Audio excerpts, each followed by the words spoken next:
The Notebook of Doom, Whack of the P-Rex by Troy Cummings.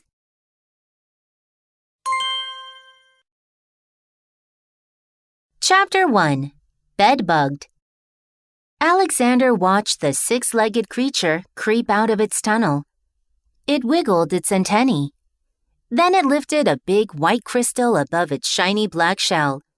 Alexander leaned in. There were 100 more of these things crawling around.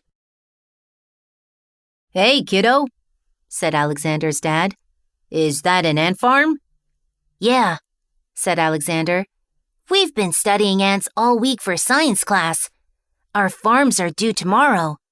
"Look at them go," said Alexander's dad. "All those legs and antennae. And those sharp jaws. They give me the willies." Alexander smiled. "They're just ants, Dad." "I know, Al," his dad said, "but they are so creepy." Alexander had seen things much creepier than bugs since moving to Sturmont. He had seen monsters. Slimy, drooling, chomping, honest-to-badness monsters. The town was full of them. "Creepy or not, your ant farm is awesome," his dad said. "I'm super proud of you, Al." Alexander smiled. "Thanks, Dad." He gave his dad a good-night squeeze and climbed into bed. "Sleep tight," said Alexander's dad. He pointed to the ant farm. "And don't let the bed bugs bite." Alexander waited for his dad to close the door. Then he reached under his pillow and pulled out an old notebook. He had found the notebook on his first day in Sturmont and had been studying it ever since. It was filled with drawings and notes about monsters. Alexander started to open the notebook, but then froze. He could hear the faint scritch, scritch of the ants digging around, or at least he thought he could. "Well," he thought, "maybe ants are a little creepy." He buried his head under his pillow.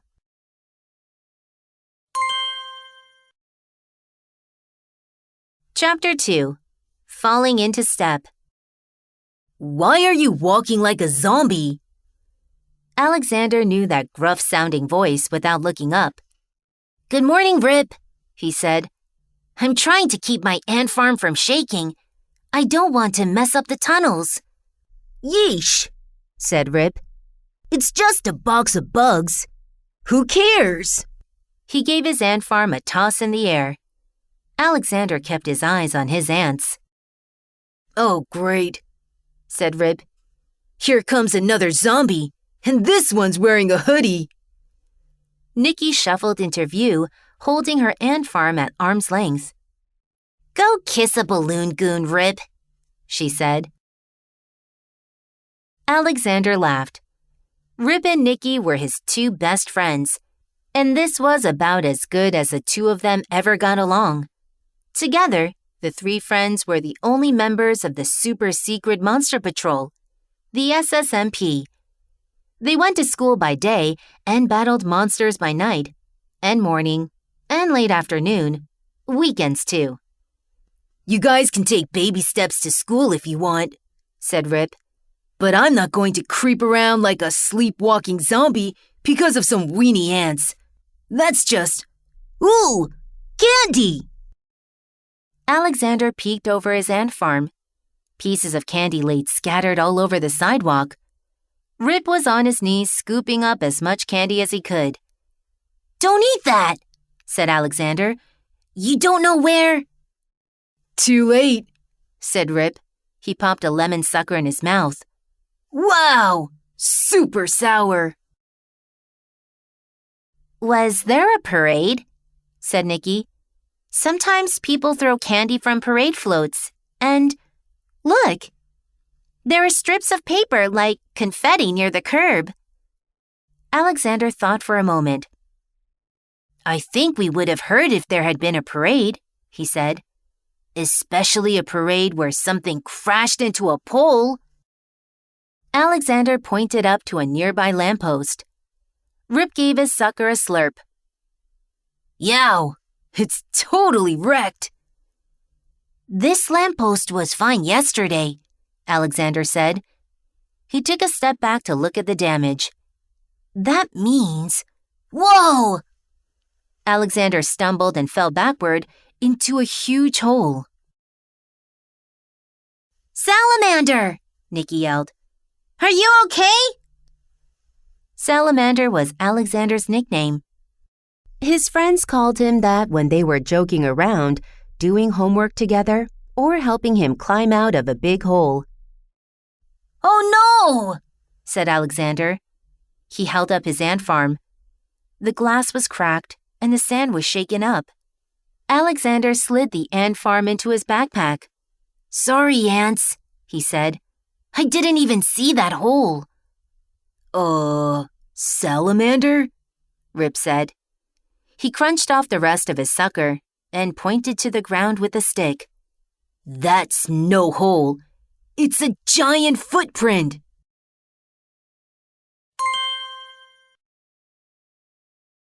Chapter 3. Swept Up. That footprint was as big as a kiddie pool, said Alexander. He lagged behind Rip and Nikki as they walked up the hill toward school. His nose was buried in the notebook. What could have made such a supersized footprint? Asked Rip. It had to be a monster, Alexander said. He flipped to a page with sticky purple thumbprints along one side. Listen to this, guys. Trample hamster. Cute little critter with enormous feet. Habitat. That strip of grass between the sidewalk and the street. Shoe-in. Trample hamsters wear a size 340. Diet. Anything flat and round. Pancakes, tortillas, bologna slices. Behavior. Trample hamsters love stomping things flat with their perfectly round elephant feet. Warning. Trample hamsters dislike geese, waddle around honking to avoid getting flattened. Alexander closed the notebook. I'm not sure if our footprint maker was a trample hamster. Let's ask the oldest member of the SSMP, said Rip, pointing. Him? Said Nikki. He never wants to help. They watched a tall, shaky, white-haired man push a tall, shaky, white-haired broom in front of their school. Hi, Mr. Horsley, said Alexander. Mr. Horsley was the school secretary. He was also the bus driver, the nurse, the gym coach, and today, a janitor. Oh, hi, said Mr. Horsley. Ugh, kids can be so messy. Someone spilled candy on the sidewalk. Candy? Said Alexander. He and Nikki gave each other a look. Don't mind if I do, said Rip. He jumped in front of Mr. Horsley's broom to snatch a piece of bubble gum. So, Mr. Horsley, said Alexander, we, stumbled across a huge footprint on the way to school. Do you think there could be a trample hamster in town? Well, trample hamsters do have big feet, said Mr. Horsley. They make round footprints and… Hey, we had a deal. You run the SSMP now. My monster fighting days are over. But, said Nikki. Shush. Just then, the school door slid open. A huge bug-eyed ant monster peeked out of the doors. It had a hard shell, long antennae, and a mean-looking mouth. Heap! Mr. Horsley dove into a trash can. The monster's head turned slowly. I've been looking for you three, it said.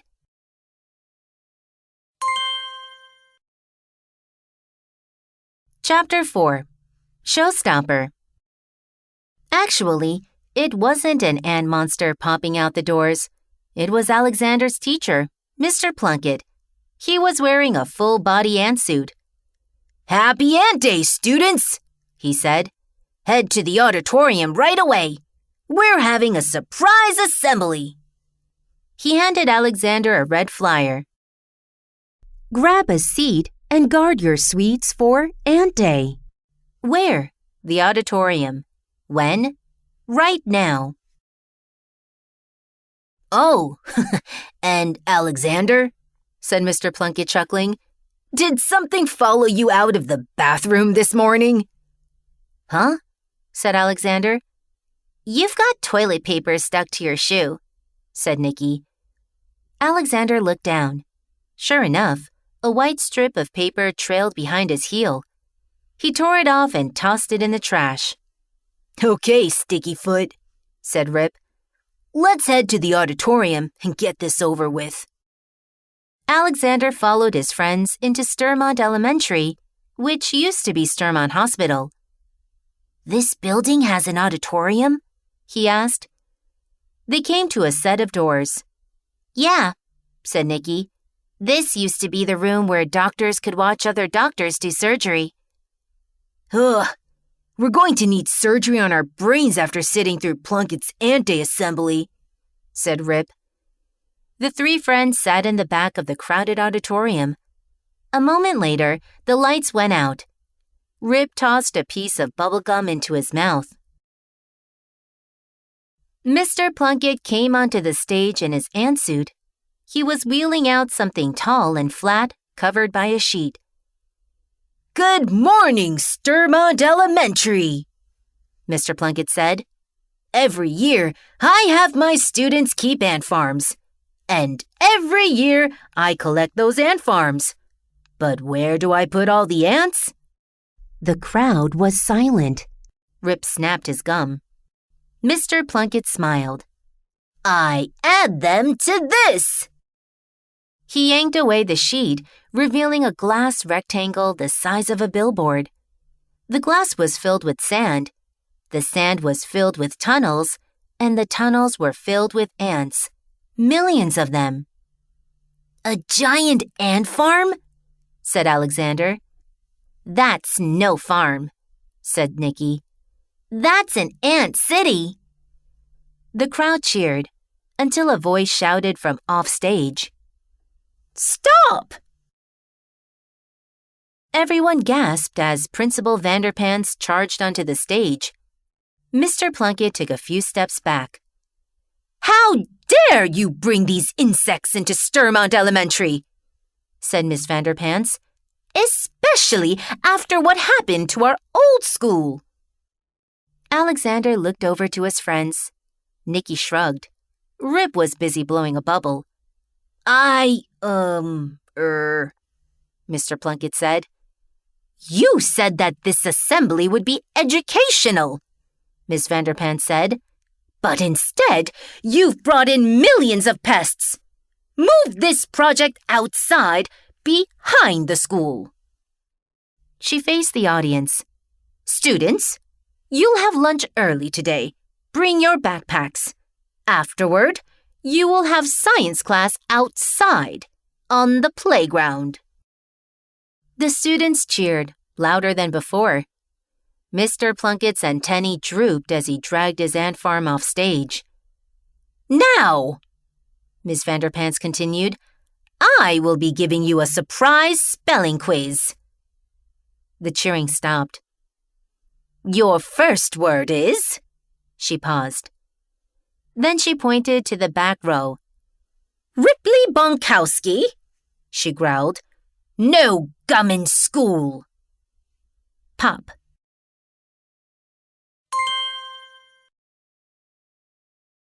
Chapter 5. Shake on It.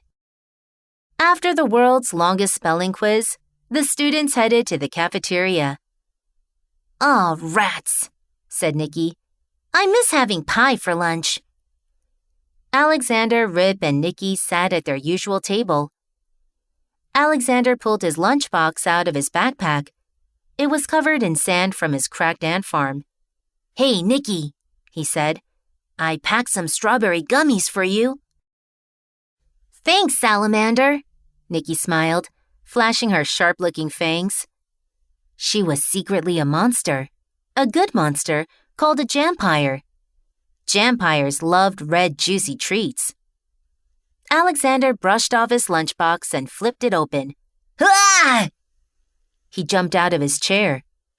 Rip and Nicky peeked inside the lunchbox. It was full of ants. Most of them were crawling around on the red gummies. Looks like ants really do love the sweet stuff, Rip said. Were those ants in your backpack? Asked Nicky, taking an ant-free gummy. They must have crawled out of my cracked ant farm, Alexander said. So much for that science project. Alexander sat back down. He checked his sandwich for bugs. There were none. He took a bite as he watched the ants march out of his lunchbox. Cheer up, said Rip. It's not like Plunkett needs any more ants. There were a zillion in his giant ant farm. He tossed Alexander a peppermint. Alexander made a yuck face. Is this more sidewalk candy? Yup, said Rip. I still have a few pieces left. No thanks, Alexander said. He scooted the peppermint back to Rip. We really need to figure out what kind of monster left that footprint. I don't think it's a trample hamster since the footprint wasn't round, but it still must be big enough to... Boom! There was a thundering rumble as the whole building shook for a few seconds. The cafeteria grew quiet. What was that? Asked Rip. Was that an earthquake? Asked Nicky. Alexander shook his head. He was interrupted by the loudspeaker. Attention! This is Principal Vanderpants.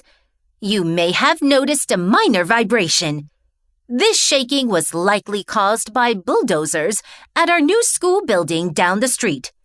There is no reason to panic. Alexander watched the ants scurry down the table leg and out of sight. I think those guys have the right idea, he said.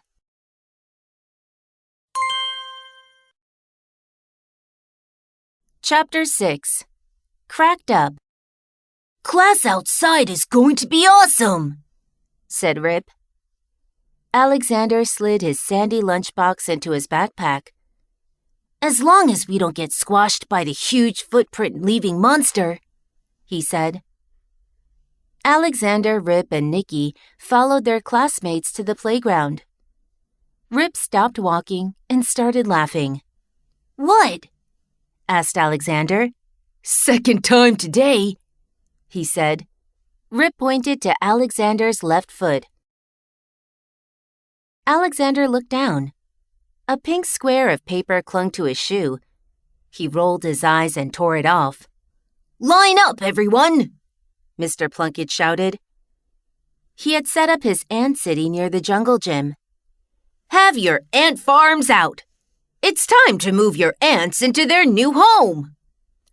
Alexander watched as the other students gave Mr. Plunkett their farms filled with ants. Finally, it was his turn. Let's see what you've got, Mr. Plunkett said. Alexander handed over his cracked ant farm. Sand spilled to the ground. A single dizzy ant ran along the frame. Sorry, said Alexander. It kind of broke. Well, said Mr. Plunkett, one ant is better than none. He added Alexander's ant to his ant city. Welcome to Antville, little guy, he said. Then he turned to the class. Alexander's ant farm may have cracked, he said, but that won't happen to Antville. Tock, tock, tock. He tapped the thick glass. A wrecking ball couldn't crack this baby.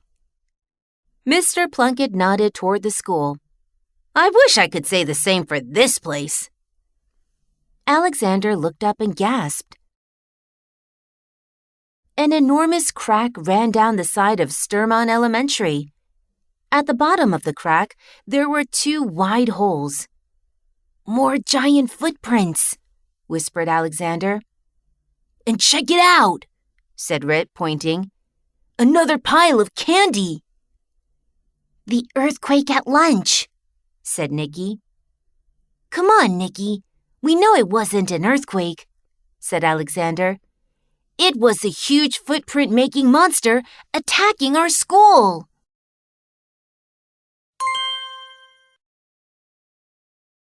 Chapter 7. Hole in the Wall. Alexander kept looking over his shoulder on the walk home. Keep your eyes peeled, he said. The monster could still be nearby.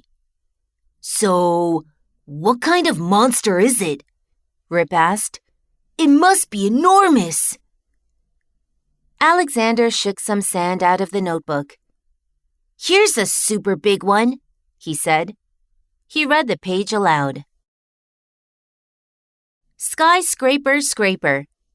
50-story tall snail covered in spikes. Habitat. 49-story tall buildings. Diet.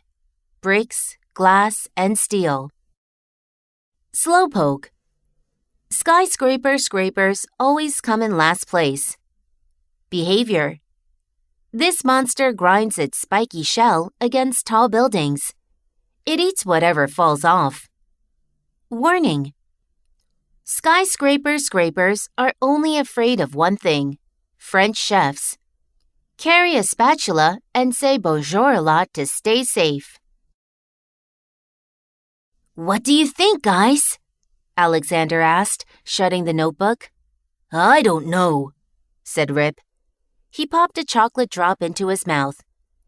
That snail thing attacks skyscrapers, not lampposts and grade schools. Good point, said Alexander. I wonder if... Boom! The ground shook. A trash can fell over. Its lid rolled down the sidewalk, stopping at Alexander's feet. Did you feel that? Alexander asked. The air was still. In the distance, a woman was jogging with her dog. Over there!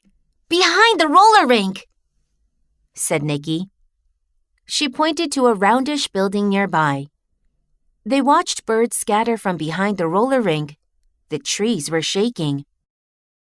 Rip swallowed. That must be... Boom! The tree shook even more. And then... Grrrr! A terrible lizard-shaped monster rose above the roller rink. It was partly hidden by trees. Alexander squinted. Is that a dinosaur? He asked. I think so, said Rip. Just then, the jogger bounced past, talking to her little dog. Some strange weather we're having, huh, Sniffy? She jogged off, smiling. The dinosaur thing is right there, said Nikki. How could she not have seen it? Hold on, it's moving, said Rip. The monster dropped down behind the big roller rink. Alexander started running toward the rink. Come on, guys! We need to get a closer look.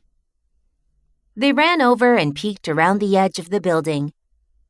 Where'd that dino thing go? Asked Nikki, looking around. I don't know, said Rip. But look what it did! A huge hole had been smashed into the back wall of the roller rink. There were gigantic footprints everywhere. Hundreds of candies lay scattered about. That dino thing is definitely our building basher, said Alexander. But what's with the candy? Asked Nikki. We've seen gobs of it next to everything this monster has smashed. Maybe it's bait, said Alexander. Maybe the monster throws candy around to trap the kids who eat it. In that case, said Rip, let's scram! He pocketed a jawbreaker. Yeah, and I should get home. It's almost dinner time, said Alexander. But tomorrow's Saturday. Let's meet at SSMP headquarters first thing in the morning. To make battle plans, said Rip. Yes, and in the meantime, said Nikki, try not to get stepped on. Alexander looked back at the extra large footprints. Then he ran home.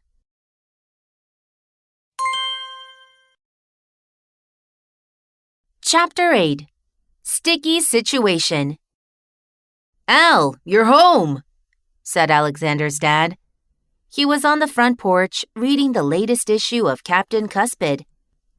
"How did everything go with your ant farm?" "Ant farm?" Alexander asked, looking over his shoulder. "Oh, I forgot about that." "Really?" said his dad.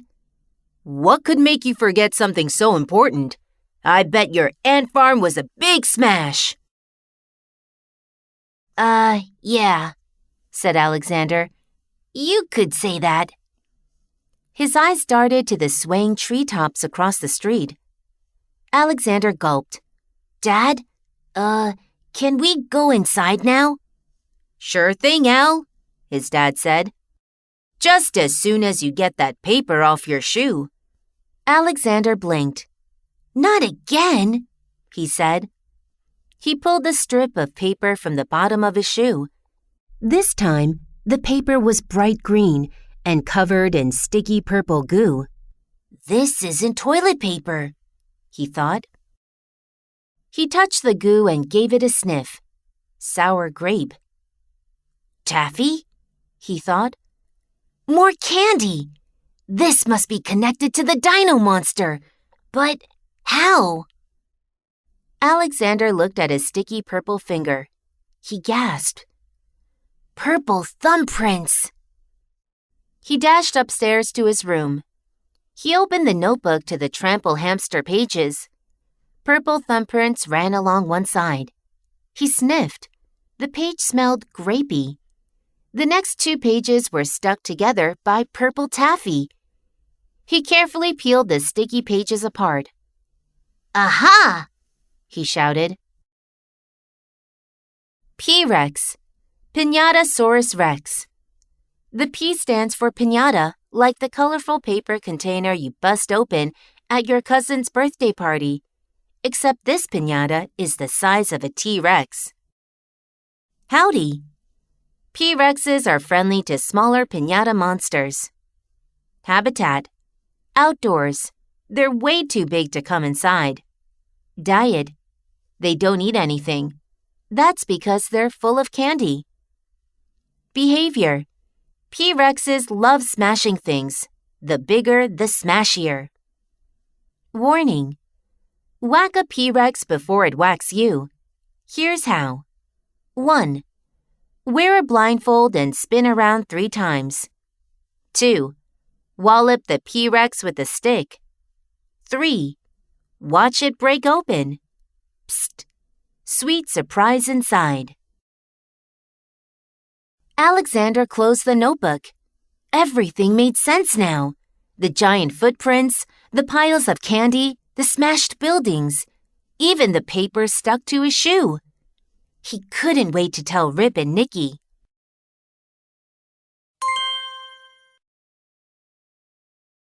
Chapter 9. Battle Plans. Alexander raced through the woods bright and early the next morning. He came to an old caboose, the SSMP headquarters. He rushed inside. Nicky was studying a map of Sturmont. Rip was eating a peanut butter cup. "Gross, Rip," said Alexander. "Did you find that on the ground, too?" Rip nodded. "Yup, next to a flattened mailbox." "I wouldn't eat it if I were you. That candy came from our latest monster," warned Alexander. Rip swallowed. "Say what?" Alexander whipped out the notebook. "Look, I found the monster last night. It's right here," he said. "It's a piñata monster." He showed the P-Rex pages to Rip and Nicky. "A piñata?" asked Nicky. "Like the kind you break open at birthday parties?" "Yeah," said Alexander. "And this one wants to break things open all over Sturmont." Rip poked to the P-Rex drawing, leaving a chocolate smudge on its belly. It sounds like this monster will be easy to beat. We tap it with a stick and pow! Sweet surprise time! We'll have a lifetime supply of candy! But the P-Rex is enormous, said Nikki. How can we hit it without getting smashed? The notebook says the P-Rex is nice to little piñata monsters, said Rip. Too bad we don't know any, he snorted. Alexander clapped Rip on the back. That's it, he said. We can fool the P-Rex. We'll become a little piñata monster. Huh? asked Rip. Here, I'll show you, said Alexander. He flipped over the map of Sturmont and started sketching on the back. Super secret battle burrow. A donkey-shaped piñata suit. Good for getting close to the P-Rex. Weapon system. Ray candle. Yardstick. Bandanas. Colorful paper shell. Captain, Alexander, steers. First mate, Nikki, back support. Anchor, Rip, bringing up the rear. Great plan, Salamander, said Nikki. She pulled out a box of art supplies. It's burrow building time.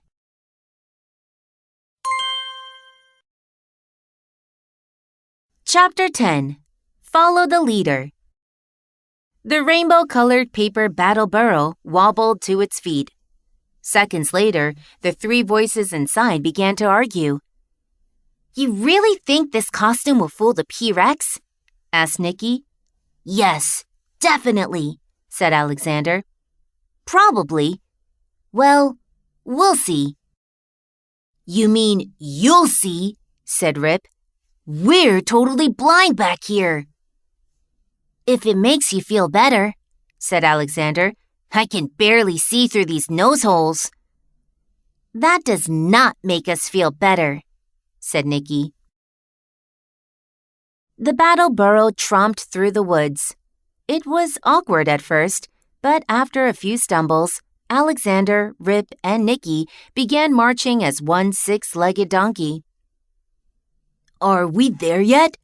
asked Rip. Not far now, said Alexander. We're almost out of the woods. Here comes the sidewalk. Okay, turn left now. The battle burrow made a wide left turn and somehow didn't fall over. So, if the notebook is right, said Nikki, we just walk up to the P-Rex, spin around 3 times and whack it? Exactly, said Alexander. Oops, birdbath ahead. Swing right. But how will we find the P-Rex? asked Rip. Alexander put on the brakes, causing Rip and Nikki to bonk heads. That should be easy, he said. Through the battle burrow's 2 nose holes, Alexander could see a path of smashed trees, broken fences, and tilted lampposts. The path was stamped with P-Rex tracks that led straight to Sturmont Elementary.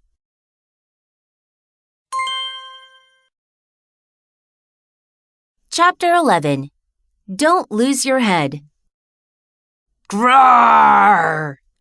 That sounds loud and close, Nikki whispered from the belly of the battle burrow. Alexander squinted through the costume's peepholes. We're here, he said. They stood in the school parking lot. It was empty except for one school bus. Behind the bus, Alexander could see the long crack running down Sturmont Elementary. He turned his shoulders, craning the burro's neck around. He could see a mound of shaggy, colorful stuff. What do you see? asked Rip. It looks like a big leaf pile, said Alexander. He gasped. It wasn't a pile of leaves. It was the monster's foot. Guys, he whispered, we found the P-Rex. Alexander tilted the burro's head back to get a better look. The P-Rex was covered in colorful strips of paper. It also had tiny arms, a long tail, and teeth the size of tombstones. Boom! Boom! The P-Rex took 2 giant steps away. Alexander felt the ground shake with each step. "I don't think it saw us," whispered Alexander. "What's it doing?" asked Rip. "I think it's playing," said Alexander. The P-Rex picked up the empty school bus and pushed it around like a toy. Said Alexander. "Let's make our move now, while it's distracted." He lowered the Battle-Burro's neck into charge position. "Ready?" The burro's head bobbled as it tiptoed toward the P-Rex. "Attack now?" asked Nicky. "Not yet," said Alexander. "We need to get a little closer." Crunch! Alexander stepped on a crackly candy bar. The P-Rex looked up, growling. It squeezed the bus in its claw. The stop sign popped out. "Guys!" Alexander shouted. "It sees us!" The friends froze. The P-Rex tossed the bus aside and stomped over to the Battle-Burro. It leaned down, sniffing the burro's head. The monster's snout blocked Alexander's peepholes. The inside of the costume went dark. Alexander tugged a string in the Battle-Burro's jaw. The Battle-Burro smiled. The P-Rex smiled back. "Looks like our plan worked," Alexander whispered. "The P-Rex thinks we're a little piñata monster." "Yes," Nicky whispered. "Ha!" Rip shouted. "What a dummy!" The P-Rex stopped smiling. "Rip," said Alexander. "I think it heard glomp." The P-Rex clamped its jaws around the Battle-Burro and ripped its head off.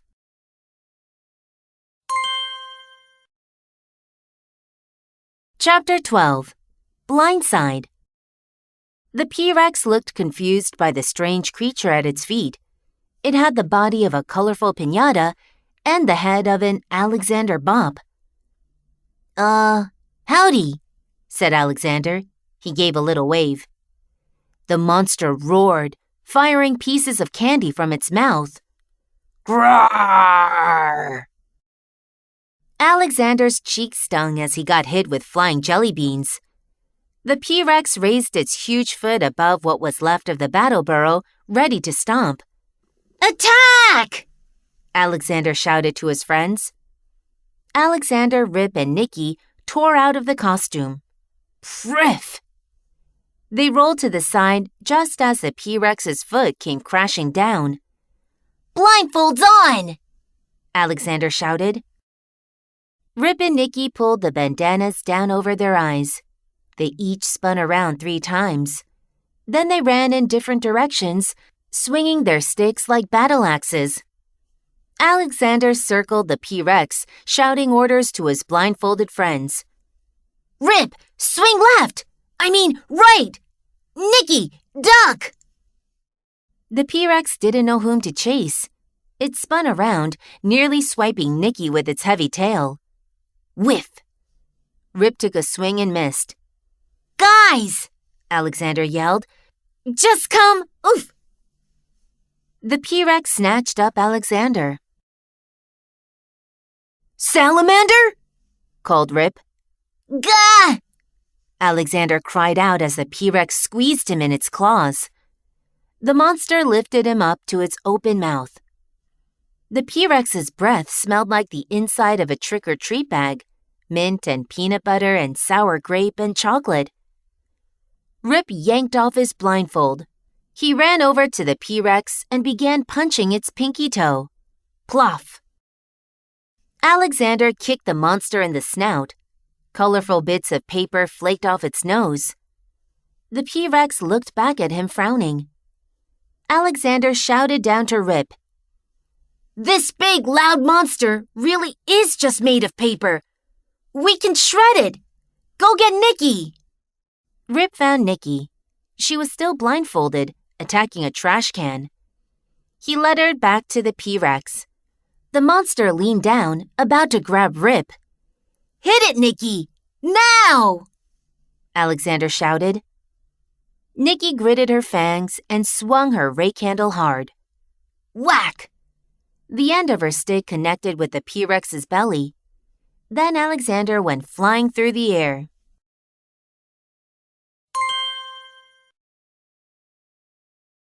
Chapter 13. Kerplooey. Alexander rolled to the ground. He was shaken, but not hurt. A billion bits of paper rained down from the sky. Nikki tore off her blindfold. Where's the P-Rex? She asked. I can't see through all this paper. This paper is the P-Rex, said Alexander. You busted it! Salamander, said Rip. Let's invite a P-Rex to your birthday party next leap year. We can... Suddenly, Rip froze. Wait, where's all the candy? He asked. The notebook said we'd have a sweet surprise. The falling confetti was starting to thin out. Rip? Said Nikki. I found the candy. Oh, good, said Rip, standing up. Where? A monstrous skeleton made entirely of candy was standing where the P-Rex had been. It had sharp candy cane claws, glowing fireball eyes, and jagged peanut brittle teeth. The P-Rex's skeleton? Yelled Alexander. Rip's eyes doubled in size. It looks like a Candysaurus! Grrrr! The Candysaurus whipped its licorice tail at Nikki. At the end of the tail was a jawbreaker the size of a boulder. Nikki leaped away just as the jawbreaker crushed the upside-down school bus. Smash! Run! Its tail is stuck in the bus! Said Rip. Alexander, Rip, and Nikki darted across the parking lot. The pavement was blanketed with shredded paper and chunks of candy. They crouched down behind a bike rack. Yikes! Said Alexander. This is the biggest monster we've ever... Splunk. He was interrupted by the sound of a falling school bus.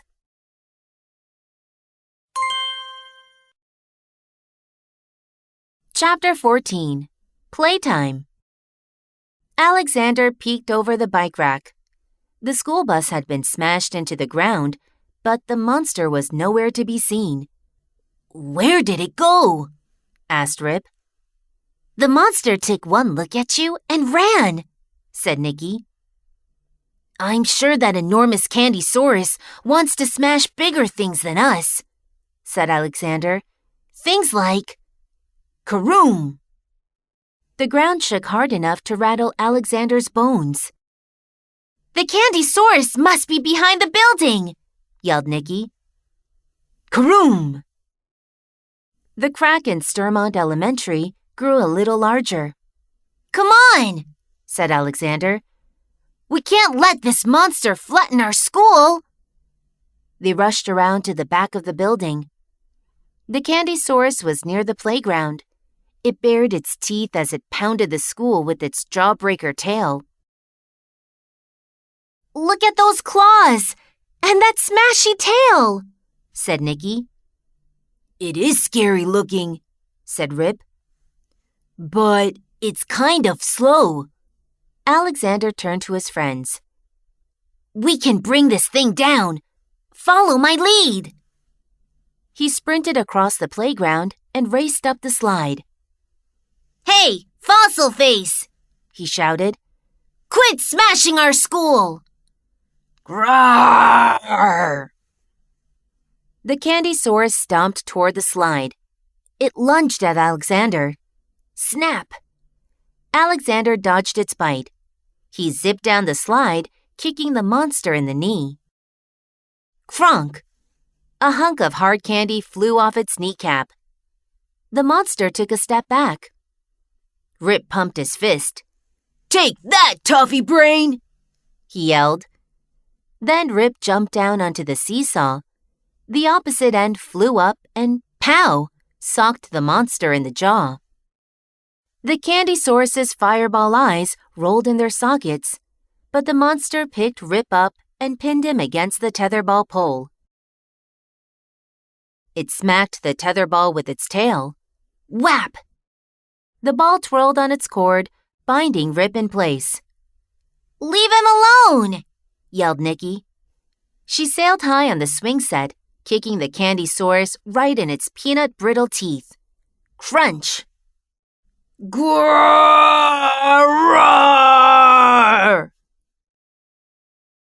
The monster turned to Nicky, took a deep breath, and blap! Shot a stream of purple taffy from its nose.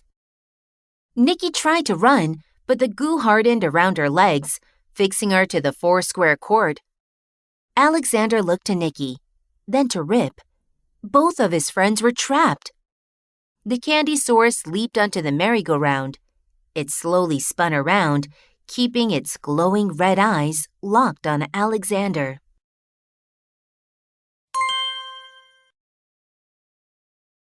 Chapter 15. Stomp, Chomp, and Roll. "Careful, Salamander!" cried Rip, tied to the tether pole. "Keep away from its tail!" shouted Nicky, glued to the blacktop. "Okay," said Alexander. He zigzagged through the playground. The Candysaurus snapped at his heels, smashing through the playground equipment. Alexander wriggled into the jungle gym. The Candysaurus reached in with its sharp claws. "Oh no! Salamander's trapped!" said Nicky. "I can't watch this!" said Rip. "Where's my blindfold when I need it?" Alexander looked around from inside the metal dome. Everything on the playground was wrecked, except for Antvil. Candy cane claws grabbed at Alexander through the bars. Then the monster stuck out its red gummy tongue. "He has a red gummy tongue," thought Alexander. "Just like the gummies I brought for lunch." Alexander looked at Mr. Plunkett's giant ant farm. Ants loved the sweet stuff. "I've got an idea!" he called to Rip and Nicky. "Watch out!" cried Nicky. "Grah!" The Candysaurus raised its foot above the jungle gym.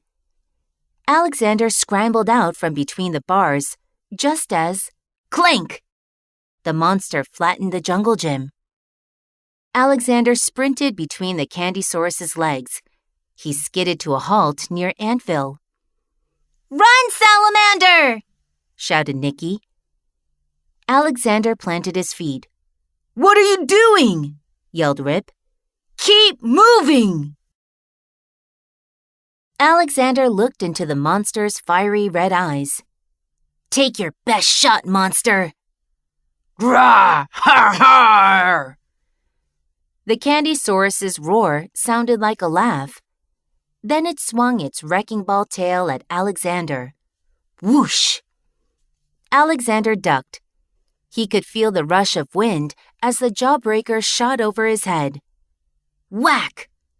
The monster's heavy tail slammed into Antvil. The giant ant farm exploded. The playground was covered with sand and wood, and of course, ants.